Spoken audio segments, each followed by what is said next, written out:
But he says, under the new covenant, now the veil's taken away. We see things as they are. Now look at what it says in verse 18.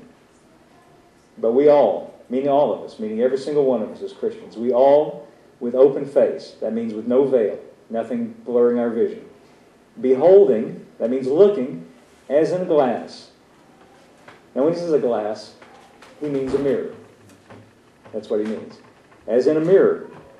But we all with open face, as beholding as in a mirror the glory of the Lord, are changed into that same image from glory to glory, even as by the Spirit of the Lord.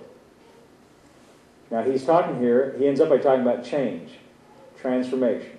That's why Paul says, set your affection or your mind on things above. That's why John said, we are now the children of God, but it doesn't yet appear what we shall be. But when we see him as he is, we'll be like him.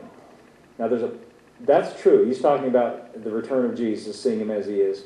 I think at that time everything's brought up to speed, I guess. But at this point, right now, we have the opportunity to look at something. And he says, by what we look at, we're changed into that same image. But we all, with open face, as beholding in a glass. Now, a glass is a mirror. He means not the glass you drink out of, but a mirror. Now, I don't know about you. Every time I've ever looked in the mirror, I never saw anybody but me. Right? I sure never saw any of you. So I would be disturbed. Wouldn't you be disturbed if you looked in the mirror and saw somebody different than you? It's we that we see.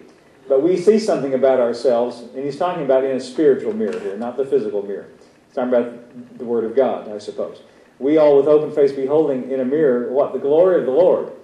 What does he mean? Well, what Paul said when he says, I was crucified with Christ, nevertheless I live, yet not I, Christ lives in me. By thinking and looking and setting our attention on that truth.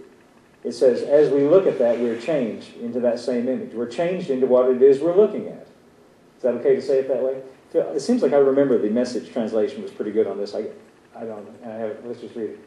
All of us, nothing between us and God. Our face is shining with the brightness of his face. And so we are transfigured, much like the Messiah, our lives gradually becoming brighter and more beautiful as God enters our life and we become like him. All having to do with what it is that we're looking at, setting our attention on that.